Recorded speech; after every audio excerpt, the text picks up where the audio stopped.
chained, abandoned, drowning. Then he looked into her eyes and jumped asterisk. They told him the station was abandoned. They didn't mention the alien girl locked inside a cryopod, half awake, half naked, and very much alive. Rhett Maddox's boots clanked against the cold metal floor of the derelict orbital lab. His breath steamed in the recycled air of his helmet. This place was supposed to be dead. No life signs, no power, just scrap, floating above a forgotten world. He'd done dozens of salvage runs, and they all blended together, broken walls, loose wires, silence. But this time, something felt off. The cryochamber doors hissed open slower than they should have. The room was cold, lit only by a few flickering emergency lights. He scanned the room out of habit and nearly dropped his scanner. One pod was still powered. Its light pulsed softly blue alive. He stepped closer, eyes narrowing. Inside the pod was a woman. No, not a human woman. Her skin shimmered silver blue, smooth like water under moonlight. Her body was long, slender, limbs just a bit too fluid in their joints. Her hair, pale and translucent, floated around her like strands of silk. She wasn't dead. Her chest rose and fell, slow but steady. Her eyes fluttered beneath their lids, reacting to the environmental shift as Rhett's presence triggered the auto-wake protocol. The pod beeped once, and slid open with a sudden hiss. Cold vapor spilled out. She gasped. Her eyes snapped open huge, luminous, glowing faintly like twin suns. She tried to sit up, but her limbs shook. The air was too harsh for her. Her skin rippled with goosebumps sore, something close to them, and her hands. Fumbled for anything to hold on to. Rhett dropped his bag and stepped forward, hands raised in peace.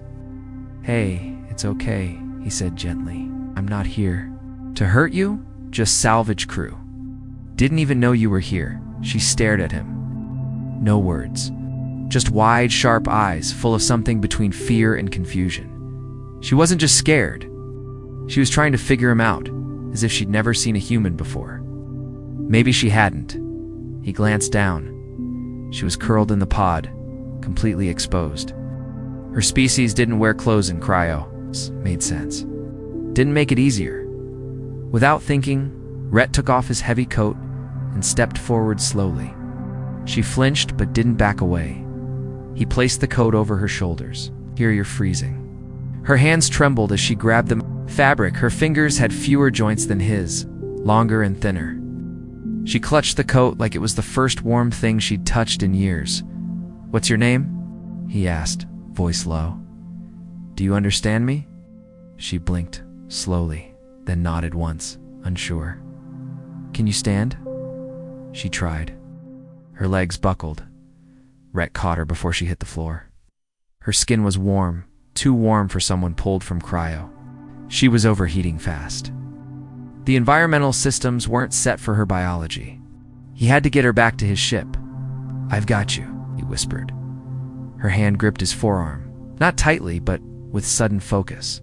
Her gaze locked with his.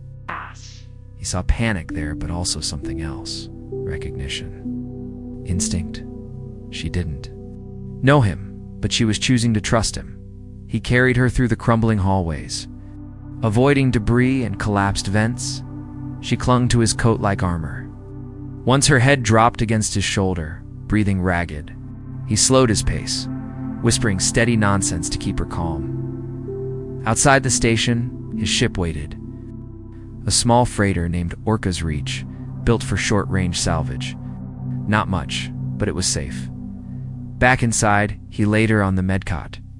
She curled in on herself, hands gripping the coat, eyes never leaving his. He worked fast, adjusting the oxygen balance, filtering out the ammonia traces in the air, lowering the internal heat. She relaxed slightly as the environment adjusted. Her shivering slowed. He offered her water. She sniffed it like it might bite her, then drank, slowly. "Still not trying to dissect you," he said with a weak smile. "Unless you count me being curious." Her lips twitched. Maybe it was a smile. Or maybe she was just learning how her face worked again. Names. "Rhett," he added. "Rhett Maddox." She stared at him for a long moment. Then, barely audible, she said, Iseta. The word was soft, musical. Her voice sounded like wind moving over glass. Rhett's breath caught in his throat. Isera, he repeated, got it.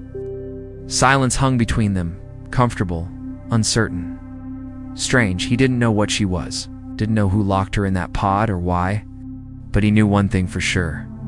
She was never meant to be found. And now that she had been, he wasn't letting her go. Isera's eyes stayed locked on Rhett's face, even after he stepped back and gave her space. She sat curled up on the medcot, the heavy coat still draped around her shoulders like it was the only thing keeping her together. Her hair so pale it almost glowed hung in damp, uneven strands across her face, clung to her like seaweed. And every so often she'd blink, not in fear, but like she was recalibrating how real this all was. She moved like someone not used to moving. Every shift of her fingers, every slow stretch of her legs looked cautious, like she was rediscovering her own limbs. Rhett had seen people wake from cryo before. None of them ever looked this careful, like her body wasn't quite her own. Yet, Rhett stood by the wall panel, pretending to check the oxygen mix again. Truth was, he was stalling. His heart was still racing. Not from danger, not from fear. From her, he'd seen aliens before. Traitors, diplomats, mercs, but nothing like her. Nothing that made his brain short-circuit just from eye contact. She was built different literally, taller than most humans. Limbs lean, flexible, almost too smooth in the joints. Her skin wasn't just silver blue, moved, not like scales or hair, like it pulsed with light just under the surface. Slow shimmer that danced across her collarbone every time she breathed. He cleared his throat, trying to keep things casual. You hungry? Isera tilted her head. She looked at the bowl he'd placed near the cot. Steam still curled from the edge. Synth broth with root fiber blend, safe for most stomachs. She leaned forward, sniffed once, then glanced up at him. It smells. Wet, she said softly. Rhett snorted. Yeah, that's fair. She picked up the spoon like it was a delicate instrument. Her fingers were long, graceful, too many knuckles in all the right ways. She brought the first sip to her lips and froze. Then blinked, then took another and another. He watched as her movements shifted from cautious to steady, each bite a little faster than the last. She didn't wolf it down. This wasn't desperation. It was rediscovery. Like eating was something she hadn't done freely in a very long time. You been in that pod a while? Rhett asked gently. She didn't answer right away. Her eyes flicked toward the far wall. Time doesn't pass in there, she said finally. Only echoes. Echoes. She nodded once, then tapped 2 fingers against her temple. Memories, thoughts, ones that weren't mine, or maybe they were. Cryo dreams blur things. Rhett leaned against the bulkhead. Any idea who put you in there, scientist? She said, with a small curl of her lip. Yours, probably. He frowned. Humans. She nodded. He didn't like the way she said it. Like it tasted bad in her mouth. I don't work for them, he said. Just a salvager. They didn't tell me you were even on board. Sarah's eyes narrowed slightly, but not in suspicion. More like she was curious. Then why did you help me? Rhett paused. It was a fair question. One he didn't even fully know the answer to himself. You looked cold, he said simply. Didn't feel right walking away, she stared at him for a moment longer, then went back to her food. Not in dismissal. More like she accepted the answer. A minute passed, and another. The hum of the ship's life support system filled the silence, soft and steady like breathing. Rhett walked to the other side of the med bay and grabbed a folded blanket from the shelf when he turned around. She was standing, while trying to. She held onto the wall with one hand, legs wobbling beneath her, coat dragging across the floor. Like a cape. Her knees buckled, and Rhett darted forward on instinct. She didn't cry out when she stumbled into him, just exhaled sharp and sudden like her body had been holding. Tension for a century, and it finally cracked. He caught her gently. She was warm, no hot, not fever hot. just alive in a way that felt electric against his skin. "Sorry," she whispered, her voice muffled against his shoulder. "Gravity's wrong." "You're doing fine," he said quietly. She didn't pull away. Not for a long time. When she did, it was slow, careful, but not afraid. Their eyes met again. Something shifted between them. Not romance. Not yet. But something open. Like a door had clicked unlocked. Isera touched her chest, just over her heart. "It's loud," she murmured. "What is?" "You." Rhett raised a brow. "I'm loud. Not your voice. Your body." She took a step back, tilting her head. "You feel full. Heavy. Like gravity clings to you more." He didn't quite know what that meant, but it made his ears burn. "Your kind is built dense," she added softly. "Tactile. Alive. No filters. It's loud to me. You saying I'm overwhelming?" Her lips twitched. "Not exactly." Then, for the first time, she smiled. Not much. Just the corner of her mouth. But it was real. And Rhett suddenly felt like gravity really had shifted. "Rest," he said, stepping back and handing her the blanket. "We'll talk more later. I'll stay close." She nodded, pulling the blanket around her shoulders, then sank back onto the cot. Her glowing eyes didn't close immediately. She watched him until he stepped outside the medbay and let the door hiss shut behind him. Rhett leaned against the wall in the corridor, hand running through his hair. His heart was still. Beating too fast? Whatever she was, whatever had been done to her, she was awake now, and she wasn't going back to sleep. Not on his watch. Rhett didn't sleep that night. Not really. He dozed in the pilot's chair, boots up, coat off, staring at the flickering readouts on the nav screen, pretending he wasn't thinking about the girl asleep in his medbay. He wasn't dumb. Whatever Isera was, she didn't belong here, not on that lab station, not in cryo, and definitely not drifting alone in space like forgotten cargo. She had value to someone, and that meant sooner or later trouble would follow. He'd always worked alone, easier that way. Fewer attachments, fewer goodbyes. But now, there was someone else breathing on his ship. Someone strange and soft and hard to read. And somehow that felt louder than an explosion. When morning came, if you could call the slow shift of recycled air and clock ticks morning, Rhett stood outside the medbay with a tray in his hands. A mug of weak coffee, a protein bar warmed just enough to be edible, and a pack of Hydra sheets for comfort. He hesitated. What if she didn't want to see him again? What if last night was survival mode, not trust? The door opened before he could knock. Isera stood barefoot on the smooth metal floor, wearing his oversized shirt now. It hung off one shoulder, sleeves rolled sloppily. She tied her pale hair back with a strip of gauze. Her eyes were brighter in the dim ship light, more awake, more ... curious. Her gaze dropped to the tray in his hands. "You brought offerings," she said quietly. He blinked. "To breakfast." Her expression didn't shift. "Okay," he added. "Bribery. I figured I'd win you over with warm food and lukewarm manners." A beat passed. Then her head tilted. "It's working," she said. Rhett smiled without meaning to. He held out the tray. She took it with both hands, fingers brushing his as she did. The touch was small, but it sent something crawling up his spine. Not fear.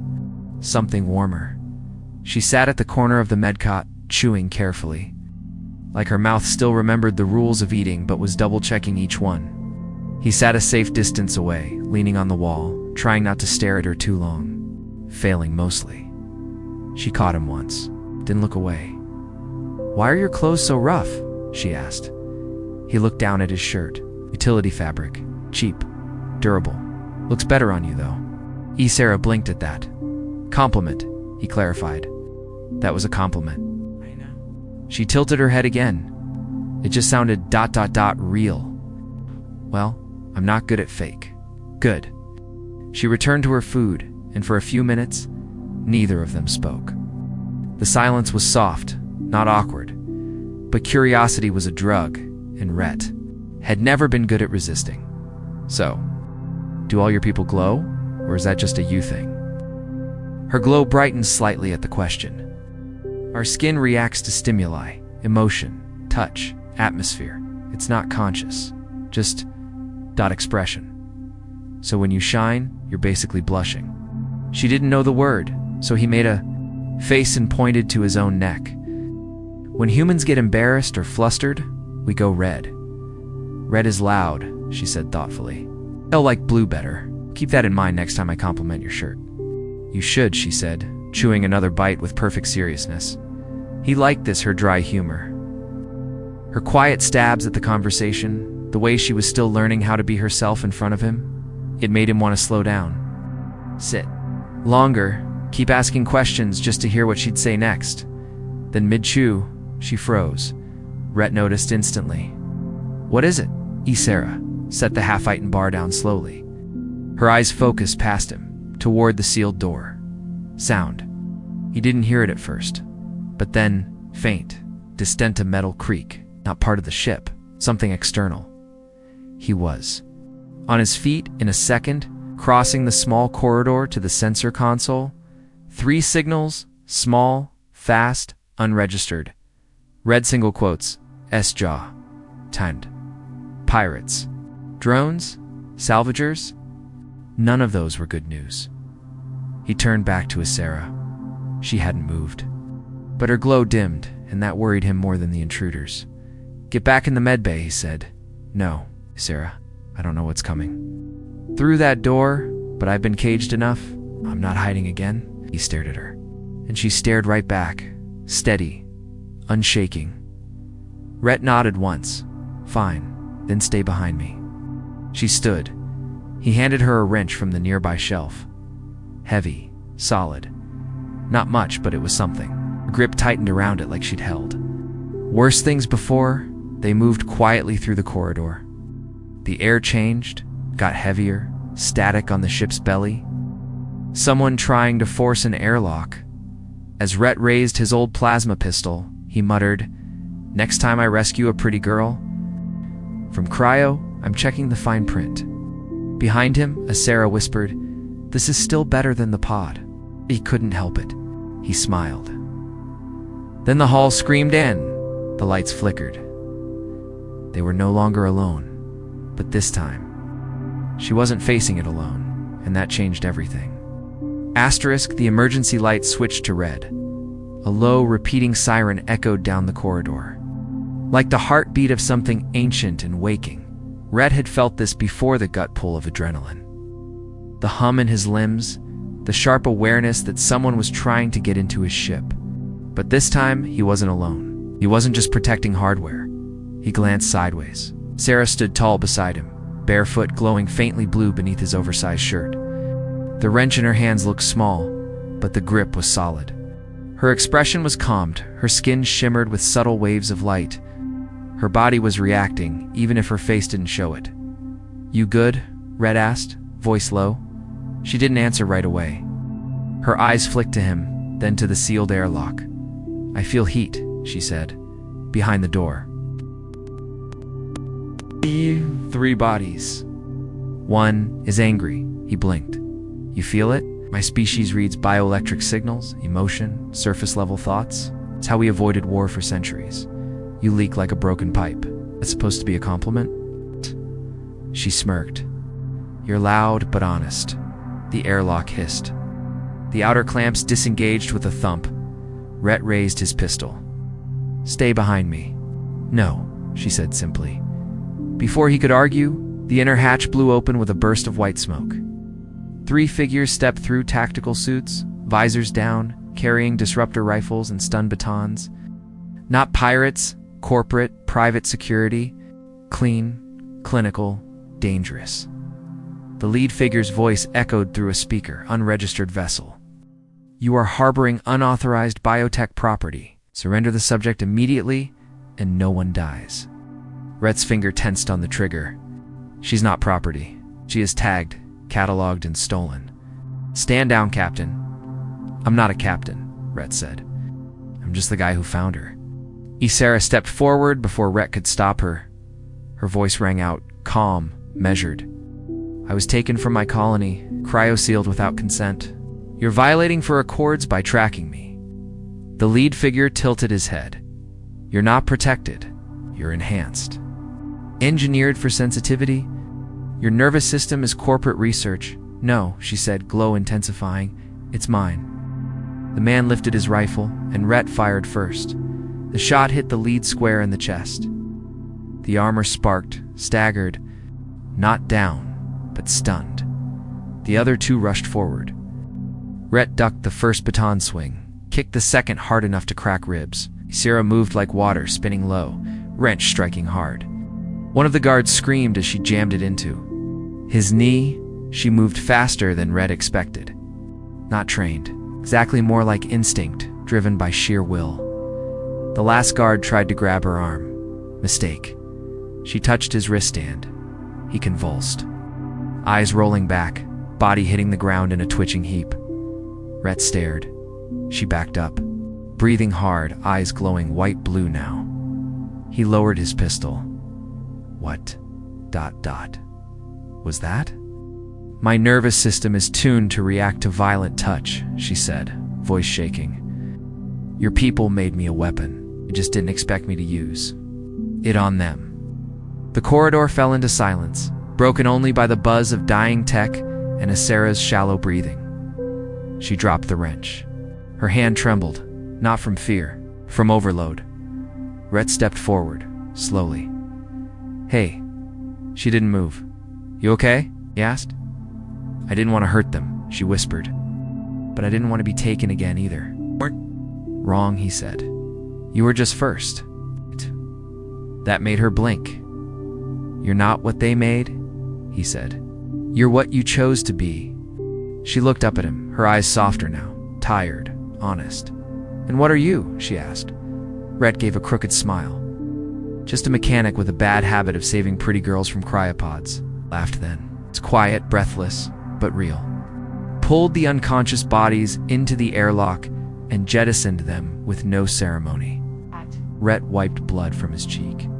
Asira sat on the cot again, cradling her knees, the glow on her skin dimming to soft pulses. He brought her a warm towel and a second shirt. She didn't ask for help, but she didn't flinch when he sat beside her. I didn't know I could fight, she said. I didn't know I'd want to. Sometimes survival changes what you thought you knew. She looked at him, studied him. You're different from them? From who? The men who ran the station? The ones who touched without? Asking who treated my thoughts like test results. He was quiet a moment. You've never been with someone who just listened? No. He nodded slowly, then smiled. Well, I'm not great at conversation, but I'm trying. She reached out then, gently. Fingers brushed his forearm. She ran them slowly along. His skin, like memorizing texture, his hair, his warmth. You feel dense, she murmured. Strong, grounded, it's like... No one's ever described me like that before, Rhett said. Usually I just get called stubborn. She looked up. Her hand stayed on his arm a second longer than it needed to. His breath slowed. Then she pulled back, not with fear, just with the kind of restraint that came from someone learning how to want and not be punished for it. Get some rest, he said quietly. You earned it. She nodded once as he turned to leave. She asked softly, if I touch you again tomorrow, will you still let me? Rhett's voice was steady. As long as it's your choice. I'll never say no. Door slid shut behind him, and for the first time since she'd woken, Sarah didn't feel like an experiment. She felt seen, and maybe wanted not as data, but as a woman, becoming something new. Asterisk, the ship was quiet again, too quiet. Rhett sat in the galley, his hands wrapped around a chipped ceramic mug half full of synth coffee that had long gone cold. He wasn't drinking it, just holding it. He gave his fingers something to do while his brain replayed the fight in the corridor frame by frame. The way Asara moved, the burst of light when she touched the guard, the way her voice cracked when she said she hadn't wanted to hurt anyone. He hadn't known she could fight like that. He also hadn't known how much it would affect him to watch her do it, not just because she was powerful, because she had chosen to be. He stood, restless, and paced the galley. The ship hummed beneath his feet, the soft purr of functioning systems. No more red lights, no more breaches. But still,